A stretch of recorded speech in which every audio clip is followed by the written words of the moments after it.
दिया है निम्नलिखित रेखिक समीकरणों के युग्म को हल कीजिए। क्या दे रखा है बेटा? 7x माइनस 15y बराबर 2 एंड x प्लस 2y बराबर 3। ये हमारे पास दो इक्वेशन दे रखी हैं, इनको हमें सॉल्व करना है। इसके लिए हमारे पास में दो मेथड्स हैं जो कि अभी एग्जाम पॉइंट ऑफ व्यू से हैं। नंबर एक विलोपन विधि है बेटा, जिसको हम एलिमिनेशन मेथड कहते हैं, एंड नंबर दो हमारे पास है प्रतिस्थापन विधि, जिसको हम सब्स्टिट्यूशन मेथड कहते हैं। तो इस क्वेश्चन को जो मर्जी उस मेथड से आप लोग अप्लाई कर सकते हो। मैं इसे आप लोगों के सामने प्रतिस्थापन विधि से सॉल्व करके दिखाऊंगा, ठीक है। तो सबसे पहले सॉल्यूशन स्टार्ट करते हैं भाई। दिया है करेंगे, जो कुछ भी दे रखा है वो चीज हम लिखते हैं। दिया है, क्या दे रखा है? 7x माइनस 15y बराबर 2। यहाँ पे हमारे पास ये इक्वेशन नंबर 1 है, और सेकंड दे रखी है बेटा x प्लस 2y बराबर 3। ये हमारे पास में इक्वेशन नंबर सेकंड है। तो बेटा जहां पे हमारे पास में थोड़ा सा आसान होता है x या y का मान निकालना, उस विधि से उस समीकरण से हम x या y का मान निकाल लेते हैं, जिसका भी आप लोग निकालना चाहो, ठीक है भाई। तो यहाँ पे बेटा देखो, ये सिंगल x दे रखा है। अगर मैं इस चीज को 2y को दूसरी तरफ लेके जाऊं तो यहाँ से आप लोगों के सामने x का मान आ जाएगा, और फिर इस x के मान को हम कौन से समीकरण में रखेंगे? समीकरण नंबर 1 में।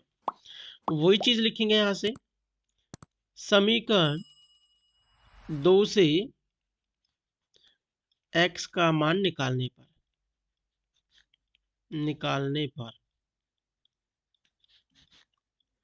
क्या हो जाएगा बेटा? x यहीं पे रहा, ये 3 माइनस 2y हो जाएगा, जिसको हम इक्वेशन नंबर थर्ड के नाम से जानेंगे।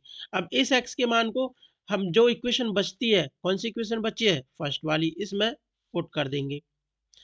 x का मान समीकरण 1 में रखने पर, ठीक है बेटा। जो विलोपन विधि से सॉल्व करना है उसे हम अगले वाला क्वेश्चन सॉल्व करेंगे, तो उसमें समझाएंगे किस प्रकार से सॉल्व करते हैं, ठीक है। ये भी काफी इजी था, विलोपन विधि से भी कर सकते हो, ऐसे भी कर सकते हो। तो इस चीज को हम इक्वेशन नंबर 1 में रखेंगे तो क्या आ जाएगा? 7 इंटू एक्स की जगह पे क्या रखना है बेटा? 3 माइनस 2y माइनस का 15y बराबर 2। तो अंदर मल्टीप्लाई करेंगे, 7 21 माइनस 14y माइनस 15y बराबर 2। इन दोनों को ऐड करेंगे तो कितना हो जाएगा भाई? माइनस का 20y, और ये दूसरी तरफ जाके माइनस का हो जाएगा 2 माइनस 21। इन दोनों को घटाएंगे तो कितना आएगा बेटा? ये हमारे पास में आ जाएगा 19। तो यहाँ से हो जाएगा माइनस 29y बराबर माइनस का 19।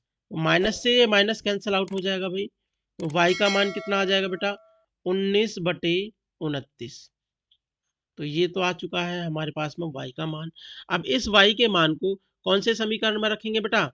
समीकरण नंबर जो यहाँ पे 3 निकाला गया है। जैसे हम y का मान यहाँ रखेंगे तो हम x का मान कैलकुलेट कर पाएंगे, ठीक है बेटा। यहाँ पे रख देते हैं समीकरण नंबर 3 में, लिख देंगे यहाँ पर समीकरण 3 में y का मान रखने पर, ठीक है बेटा।